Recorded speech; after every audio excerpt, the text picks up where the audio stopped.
नमस्कार विद्यार्थी मित्रांनो, मी नागेश नवनाथ पाटील आपल्या सिम्प्लिफाईड पब्लिकेशनच्या सिम्प्लिफाईड अकॅडमी पुणे या ई लर्निंग प्लॅटफॉर्मवरती आपणा सर्वांचं स्वागत आहे. मित्रांनो, आजच्या भागामध्ये आपण पाहणार आहोत की नुकतीच महाराष्ट्र लोकसेवा आयोगाने म्हणजेच की आपल्या एमपीएससीने नुकतीच एक जाहिरात प्रसिद्ध केलेली आहे. ती जाहिरात कोणत्या पदाकरता होती? तर ती जी जाहिरात होती ती पशुधन विकास अधिकारी महाराष्ट्र पशुधन सेवा गट अ या पदाकरता ही जाहिरात होती. म्हणजेच की संवर्ग 1 संदर्भात आलेली ही जाहिरात आहे. आता या जाहिरातीचा जो कालावधी आहे, अर्ज भरण्याचा कालावधी नेमका काय आहे, या संदर्भातली आपली एक्झाम पॅटर्न काय असणार आहे, परीक्षेसाठी आपल्याला नेमकं कोणत्या शैक्षणिक पात्रतेची आवश्यकता आहे किंवा इतर कोणती पात्रता आपल्याला हवी आहे आणि इतर काय महत्त्वाच्या ज्या सूचना आहेत या संदर्भात आपण आज चर्चा करणार आहोत. तत्पूर्वी मित्रांनो, आपलं सिम्प्लिफाईड अकॅडमी पुणे हे जे मोबाईल ऍप्लिकेशन आहे ते प्ले स्टोअरला मोबाईल ऍप्लिकेशन अवेलेबल आहे. या व्हिडिओच्या खाली आपल्याला त्या संदर्भातील लिंक दिलेली आहे, तुम्ही ते तिथून डाउनलोड करू शकता. आणि याबाबत जर आणखीन काही आपल्याला अडचणी असतील तर तुम्ही आपल्याला समोर स्क्रीनवर दिलेले जे 2 नंबर आहेत त्यामध्ये पहिला नंबर आहे 9860 910 895 आणि दुसरा नंबर आपल्याला या ठिकाणी दिसतोय तो आहे 87 88 63 96 88. या दोन्हीपैकी कोणत्याही नंबरवरती याबाबत तुम्ही संपर्क साधू शकता. आता प्रत्यक्षदर्शनी नेमकं ही जाहिरात काय आहे या संदर्भातली माहिती आपण पुढच्या भागामध्ये आता पाहूया. पहा, ही जाहिरात कोणी प्रसिद्ध केलेली आहे की महाराष्ट्र शासनाच्या महाराष्ट्र लोकसेवा आयोगाने ही जाहिरात नुकतीच प्रसिद्ध केलेली आहे. आता ही जी जाहिरात आहे ते महाराष्ट्र शासनाच्या कृषी पशुसंवर्धन दुग्ध विकास मत्स्य व्यवसाय विभागाकडून प्राप्त मागणी पत्राच्या अनुषंगाने ही जाहिरात प्रसिद्ध झालेली आहे. आता या जाहिरातीमध्ये जे नमूद केलेलं नेमकं पद कोणतं आहे तर पशुधन विकास अधिकारी या पदाची ही जाहिरात आहे. आणि हे जे पद आहे ते महाराष्ट्र पशुसंवर्धन सेवा गट अ या संवर्गातील ही पदभरती आहे. आता या पदभरती संदर्भात एकूण किती जागा आलेल्या आहेत पहा, तर ही जी जाहिरात आहे ती 2795 जागांसाठी ही भरती निघालेली आहे. तर ही भरती 2795 जागांसाठी निघालेली आहे, बरोबर आहे. आता या संदर्भात या पदांचं जे समांतर आरक्षण आहे याबाबत आपण आता सविस्तर पाहूया. तर पहा, यामध्ये आपल्याला प्रवर्ग दिलेले दिसत आहेत समोर. यामध्ये अनुसूचित जाती म्हणजेच की अनुसूचित जाती एससी या संवर्गासाठी किती जागा दिलेल्या आहेत तर या संवर्गासाठी एकूण 376 पद आहेत. अनुसूचित जमातीसाठी 196 पद आहेत एसटी साठी. विमुक्त जाती अ गट अ साठी 79, भटक्या जमातींसाठी 68, भटक्या जमाती क साठी 63, भटक्या जमाती ड साठी 63, इतर मागास प्रवर्गासाठी 535, विशेष मागास प्रवर्गासाठी 54, सामाजिक आणि शैक्षणिक मागासवर्गीयांसाठी 280 जागा आणि या प्रवर्गासाठी 282 जागा या ठिकाणी दिलेल्या आहेत. एकूण आरक्षण जे आहे ते 2026 जागांसाठी हे आरक्षण दिलेलं आहे. आणि अराखीव म्हणजेच की खुल्या प्रवर्गासाठी एकूण 769 जागा दिलेल्या आहेत.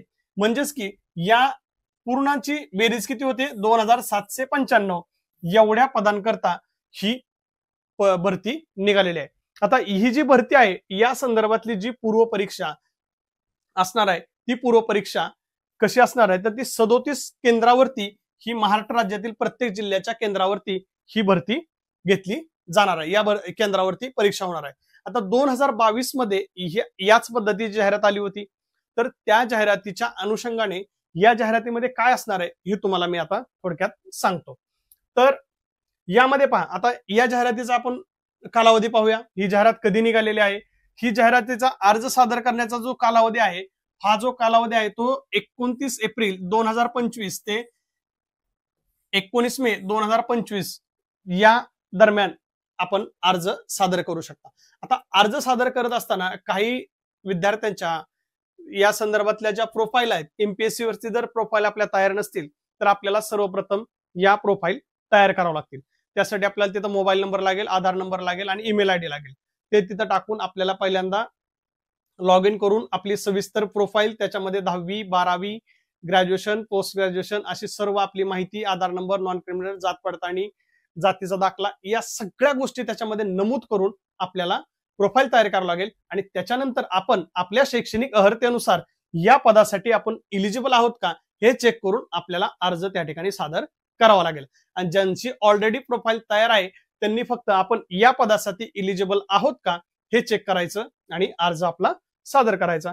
यानंतर ऑनलाईन पद्धतीने हा जो अर्ज आहे तो परीक्षा शुल्क, या अर्जासाठी असणारी परीक्षा शुल्क भरण्याचा जो कालावधी आहे ऑनलाईन पद्धतीने पहा, 19 मे 2025 रात्री 11:59 आपण अर्ज भरल्यानंतर पैसे भरू शकतो.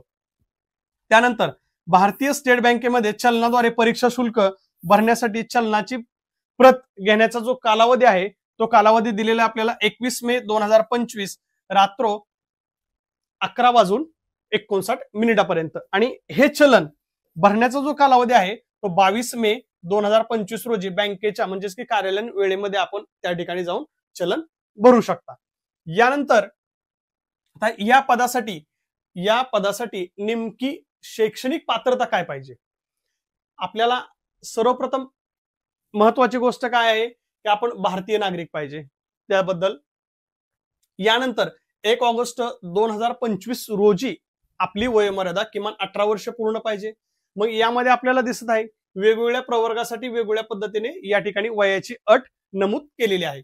त्यानंतर अराखीव खुल्या प्रवर्गासाठी आपण किती 38 पाहिजे, मागासवर्गीय साठी 43 आणि प्रावीण्यप्राप्त खेळाडू आणि इतर सर्व अनुसूचित जाती जमातींसाठी किती पाहिजे 43 आणि माजी सैनिकांसाठी यामध्ये 3 वर्षाचा कालावधी शिथिल करण्यात आलेला आहे, त्यांना 3 वर्षाचा कालावधी अधिकचा देण्यात आलेला आहे.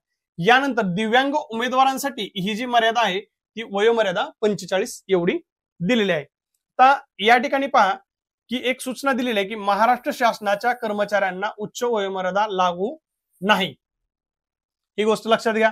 त्यानंतर मागासवर्गीय उमेदवार, दिव्यांग, अनाथ या उमेदवारांना आणि खेळाडूंना वयोमर्यादा शिथिलतेची सवलत यापैकी कोणती अधिकतम दिलेली नाही. ही सवलत जी आहे ती वरील जी सवलत सांगितली तीच सवलत तुम्हाला त्या ठिकाणी देय असणार आहे. आता पहा, अनुभवाच्या संदर्भात ज्या पदावरील किमान अनुभव मागितला असेल त्यापेक्षा वरिष्ठ पदावरील अनुभव वयोमर्यादा शिथिल करण्याकरता विचारात घेतला जाईल, ही अट एक यामध्ये सूचना आपल्याला नमूद केलेली दिसते. आता याबाबत पहा की काही शैक्षणिक अर्हता दिलेली आहे. शैक्षणिक अर्हता काय पाहिजे, आपलं शिक्षण नेमकं या पदासाठी या वर्षीच्या जाहिरातीमध्ये दिलेल्या नुसार काय पाहिजे ते पहा की possess bachelor's degree in veterinary science and animal husbandry ही आपली पदवी या पदासाठी आवश्यक आहे. हे वर्ग 1 चं पद आहे. आता हे जे आहे भारतीय पशुवैद्यकीय परिषद अधिनियम 1984च्या पहिल्या व दुसऱ्या अनुसूचीनुसार भारतीय विद्यापीठ किंवा पशुवैद्यकीय संस्था यांची मान्यता प्राप्त वैद्यकीय अर्हता आपल्याला यासाठी असणं आवश्यक आहे. आता शैक्षणिक अर्हता गणना करण्याचा जो दिनांक आहे तो कसा असणार आहे पहा की प्रस्तुत जाहिरातीत अनुसरून अर्ज सादर करण्यासाठी विहित केलेल्या अंतिम दिनांकास संबंधित शैक्षणिक अर्हता धारण करणे ही आवश्यक आहे. अर्ज करण्याचा जो अंतिम दिनांक आहे म्हणजेच की 21 मे 2025 पर्यंत जर आपली शैक्षणिक अर्हता या दिलेल्या क्रायटेरियानुसार आपण धारण करणं आवश्यक आहे. आणि यामध्ये राज्य पशुवैद्यकीय परिषद, भारतीय पशुवैद्यकीय परिषद कायदा 1984 नुसार आपली नोंदणी असणं आवश्यक आहे. यामध्ये आपल्याला अर्ज सादर करत असताना याचा नोंदणी क्रमांक या अर्जामध्ये आपल्याला नमूद करणं अनिवार्य असणार आहे. ही गोष्ट पुन्हा एकदा लक्षात घ्या की राज्य पशुवैद्यकीय परिषद व भारतीय पशुवैद्यकीय परिषद कायदा 1984 नुसार आपली नोंदणी असणं आवश्यक आहे आणि याचा जो नोंदणी क्रमांक आहे तो आपल्याला अर्ज सादर करताना त्या ठिकाणी आपल्याला अनिवार्य असणार आहे, तो तिथं नमूद करायचा आहे. यानंतर या पदाच्या नेमक्या कर्तव्य आणि जबाबदाऱ्या पहा. प्रस्तुत पदाच्या कर्तव्य आणि जबाबदाऱ्या याबाबतचा जो तपशील आहे तो आपल्याला महाराष्ट्र लोकसेवा आयोगाच्या mpsc.gov या वेबसाईट वरती या संदर्भात सर्व सविस्तर माहिती जाहिरातीमध्ये आपल्याला नमूद केलेली दिसेल. आता प्रस्तुत जाहिरातीमध्ये नमूद केलेली शैक्षणिक अर्हता पहा, अनुभव इत्यादी अर्हता किमान असून किमान अर्हता धारण केली म्हणून उमेदवार मुलाखतीस बोलवण्याकरता पात्र असणार नाही. हेही या ठिकाणी आपण लक्षात घेणं गरजेचं आहे. यानंतर पहा, जाहिरातीच्या अनुषंगाने प्राप्त अर्जाची संख्या आयोगाच्या कार्यनियमावलीतील तरतुदीनुसार वाजवी प्रमाणापेक्षा जास्त असेल आणि अर्ज सादर केलेल्या सर्व पात्र उमेदवारांच्या मुलाखती घेणे सोयीस्कर नसल्यास मुलाखतीसाठी उमेदवाराची संख्या मर्यादित करण्याच्या दृष्टीने जाहिरातीमध्ये नमूद शैक्षणिक अर्हता अथवा अनुभव यापेक्षा अधिक शैक्षणिक अर्हता, अनुभव, अन्य योग्य निकष यांच्या आधारे अथवा चाळणी परीक्षेद्वारे मुलाखतीस उमेदवाराची संख्या मर्यादित करण्यात येईल, हेही लक्षात घ्या. ज्यांचं जेवढं जास्त शिक्षण आहे अशी जर काही परिस्थिती निर्माण झाली तर त्या पद्धतीने त्या उमेदवारांना मुलाखतीसाठी बोलवलं जाईल किंवा चाळणी परीक्षेच्या निकषावरती. आता पुढे चालून याच्यामध्ये आणखीन एक अट अशी दिलेली आहे की जर त्यांना आवश्यक तेवढे विद्यार्थी मिळाले नाहीत तर डायरेक्ट याची चाळणी परीक्षा न घेता याच्यासाठी मुलाखतीसाठी बोलवलं जाईल आणि मुलाखतीच्या बेसवरती उमेदवारांचं सिलेक्शन केलं जाईल, असंही यामध्ये नमूद केलेलं आहे. यानंतर ही जी परीक्षा असणार आहे पहा, या परीक्षेमध्ये चाळणी परीक्षेचा अभ्यासक्रम, परीक्षेचे माध्यम आणि इतर बाबी लागू असल्यास आयोगाच्या संकेतस्थळावरती त्या वेळेला तुम्हाला नमूद केल्या जातील किंवा त्या वेळेला सूचना नोटिफिकेशन आयोगाच्या संकेतस्थळावरती म्हणजे वेबसाईटवर दिलं जाईल. चाळणी परीक्षा घेतल्यास चाळणी परीक्षेचे गुण आणि मुलाखतीचे गुण एकत्रितरित्या विचारात घेऊन चाळणी परीक्षा न झाल्यास केवळ मुलाखतीच्या गुणांच्या आधारे उमेदवारांची शिफारस करण्यात येईल. हा मुद्दा सगळ्यात महत्वाचा आहे, तो लक्षात घ्या. परत एकदा मी मुद्दा सांगतो तुम्हाला की चाळणी परीक्षा घेतल्यास चाळणी परीक्षेचे गुण घेतल्यास म्हणतंय म्हणजे घेणार आहेत का नाही हे आणखीन कन्फर्म नाही. घेतली तर चाळणी परीक्षेचे गुण आणि मुलाखतीचे गुण एकत्रितरित्या विचारात घेऊन त्या मुलाचं त्या परीक्षेसंदर्भातलं मेरिट त्या ठिकाणी जाहीर केलं जाईल. समजा जर चाळणी परीक्षा नाही झाली तर केवळ मुलाखतीच्या गुणांच्या आधारावरती उमेदवारांची शिफारस, पात्र उमेदवारांची शिफारस केली जाणार आहे. यानंतर मुलाखतीमध्ये किती गुण पडणं आवश्यक आहे? मुलाखतीमध्ये याची जी मुलाखत असणार आहे ती 50 गुणांची मुलाखत असणार आहे. 50 पैकी 41% गुण मिळणे आवश्यक आहे. म्हणजेच की या दृष्टीने जर विचार केला तर 20.5 गुण या ठिकाणी आपल्याला मिळवणे अपेक्षित आहे. जर आपण 20.5 म्हणजेच की जवळपास आपल्याला 21 गुण मुलाखतीला जर मिळाले तर आपण त्यापेक्षा जास्त गुण मिळाल्यास उमेदवारांचा शिफारसीसाठी विचार केला जाईल. यापेक्षा जर आपल्याला कमी गुण मिळाले तर आपला शिफारसीसाठी विचार केला जाणार नाही. ही बाब अतिशय महत्वाची आहे. तर पहा, पुन्हा एकदा मी सांगतो की जर आपल्याला मुलाखतीला एकूण 50 गुणांची मुलाखत असणार आहे म्हणजे 2022चा यांची जाहिरात पाहिली त्या अनुषंगाने आपण सांगतोय. सध्याच्या जाहिरातीमध्ये या संदर्भात कोणतीही त्यांनी वाच्यता केलेली नाही. तर त्या अनुषंगाने सांगतो की 50 गुणांची जर मुलाखत झाली तर त्यापैकी 41% आपल्याला मार्क्स मिळवणं आवश्यक आहे. 41% म्हणजे 20.5 गुण म्हणजेच की जवळपास 21 गुण या ठिकाणी मिळवणं आपल्याला आवश्यक आहे. तरच आपली पुढील आपण शिफारसीसाठी पात्र असणार आहोत. आता विहित प्रमाणात म्हणजे प्रमाणपत्र आणि कागदपत्र, कोणती कागदपत्र याचा अर्ज सादर करताना आपल्याला अपलोड करायचे पहा. पहिल्यांदा आहे की यामध्ये अर्जातील नावाचा पुरावा म्हणजेच की ESSC प्रमाणपत्र किंवा कोणतंही एक शैक्षणिक अर्हता प्राप्त असलेलं प्रमाणपत्र. त्यानंतर वयाचा दाखला आपल्याला त्या ठिकाणी आपल्याला द्यायचा, अपलोड करायचे. ही सर्व डॉक्युमेंट्स मी तुम्हाला सांगतोय लक्षपूर्वक ऐका, ही जाहिरातीमध्ये देखील नमूद आहेत. ही सर्व कागदपत्र आपल्याला त्या ठिकाणी अपलोड करायचे. शैक्षणिक अर्हता इत्यादीचा पुरावा, जो काय आपली अर्हता आपल्याला आता जाहिरातीमध्ये नमूद केली होती त्या संदर्भातला पुरावा. मागासवर्गीय असेल तर आपण त्या संदर्भातला आपल्याला पुरावा दाखल करावा लागेल. सामाजिक दृष्ट्या मागासवर्गीय असल्याबाबतचा पुरावा आपल्याला दाखल करायचा आहे. आर्थिक दृष्ट्या दुर्बल घटकातील असल्याबाबतचा वैध पुरावा दाखल करायचा आहे. त्यानंतर वैध नॉन क्रिमिलियर, आता नॉन क्रिमिलियर जे आहे ते SC आणि ST हे 2 उमेदवार सोडता इतर सर्वांसाठी जवळपास नॉन क्रिमिलियर लागू आहे.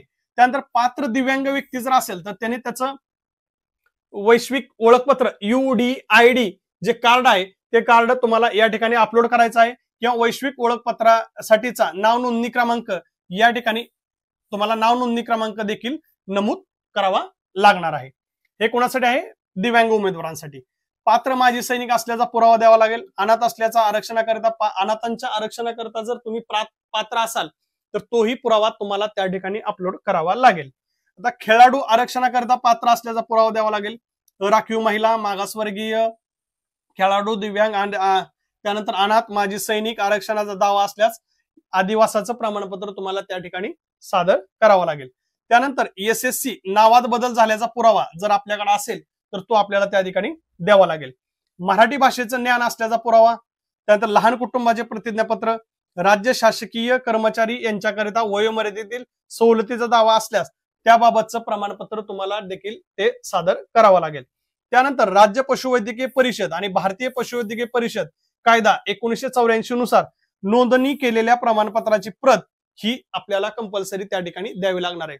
आता ही जी त्यांनी जवळपास 17 डॉक्युमेंट दिलेले आहेत, या 17 डॉक्युमेंट पैकी आपण कोणकोणत्या गोष्टीसाठी पात्र आहोत ती सर्व डॉक्युमेंट आपल्याला सादर करणं अपेक्षित आहे.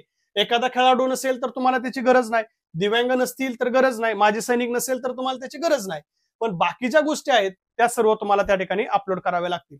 आता या प्रत्येक फाईल ज्या आहेत त्या PDF स्वरूपात तुम्हाला त्या ठिकाणी सादर कराव्या लागतील. प्रत्येक फाईलची जी साईज आहे तर किमान 50 KB एवढी त्याची साईज असणं अपेक्षित आहे आणि कमाल 500 KB म्हणजे 50 ते 500 KBच्या दरम्यान ह्या फाईल असणं अपेक्षित आहे, म्हणजे त्या इझिली अपलोड होतील. ही सर्व कागदपत्र आपल्याला आवश्यक आहेत. आपल्याकडे जर यातली कोणती कागदपत्रे उपलब्ध नसतील तर तुम्ही तात्काळ ती कागदपत्र काढून आपल्याला दिलेल्या कालावधीमध्ये आपण अर्ज सादर करणं आवश्यक आहे. आता सर्वसाधारण अर्ज जो आहे तो फक्त पहा हा ऑनलाईन पद्धतीनेच आपल्याला सादर करता येईल. आता अर्ज सादर करण्याकरता आपल्याला कुठल्याही संकेतस्थळ जायचंय, mpsconline.gov.in या वेबसाईटवरती जाऊन आपल्याला अर्ज सादर करायचा आहे. यानंतर अर्जासाठी जो परीक्षा शुल्क असणार आहे ती खुल्या प्रवर्गासाठी परीक्षा शुल्क आहे 394 रुपये आणि आर्थिकदृष्ट्या दुर्बल, अनाथ, दिव्यांग आणि मागासवर्गीय उमेदवारांसाठी जे परीक्षा शुल्क असणार आहे ते आहे 294 रुपये. या संदर्भातलं परीक्षा शुल्क आपल्याला दिलेलं आहे. या नंतर पुढे आपण जेव्हा फॉर्म भरतो, जेव्हा फॉर्म भरल्यानंतर आपण त्या ठिकाणी आपलं लोकेशन विचारतात, स्थळ विचारतात. आपण समजा स्थळ पुणे टाकलं, दिनांक टाकली आणि त्याच्यानंतर पैसे भरायला जेव्हा जातो आपण त्या तिथं उपरोक्त परीक्षा शुल्काकरिता बँक चार्जेस तसेच आणि त्यावरतील अतिरिक्त जे काय चार्जेस असतील हे सगळं इन्क्लुडिंग होऊन परीक्षा शुल्क आपल्याला भरावा लागेल. परीक्षेचा शुल्क परतावा हा रिफंडेबल, नॉन रिफंडेबल आहे. हा परतावा परत मिळणार नाही. एकदा परीक्षा शुल्क भरलं की भरलं. आणि अर्ज सादर करण्याचे सर्व टप्पे पूर्ण झाल्यानंतर सबमिट अँड पे फीज या बटनावरती क्लिक केल्यानंतर पे नाव म्हणून आपण त्या ठिकाणी आपल्या ऑनलाईन पद्धतीने आपण SBIच्या कार्डवरूनच आपण अर्ज भरताना पैसे भरू शकतो. इतर कोणत्याही पद्धतीने आपल्याला पैसे त्या ठिकाणी भरता येत नाहीत किंवा चलनाद्वारे. तर मित्रांनो, ही होती पशुसंवर्धन संदर्भात आलेली जाहिरात. या जाहिराती संदर्भातली आपण सविस्तर माहिती आजच्या भागामध्ये पाहिली. जर काही आपल्याला अडचण आली तर तुम्ही आपल्याला स्क्रीनवर दिलेल्या नंबरवरती तुम्ही कॉल करू शकता आणि आपल्या शंका कुशंका आपण विचारू शकता. आपण हा व्हिडिओ शेवटपर्यंत पाहिला त्याबद्दल खूप खूप धन्यवाद. आपल्या व्हिडिओला लाईक करा, शेअर करा आणि सबस्क्राईब करा. थँक्यू सो मच विद्यार्थी मित्रांनो.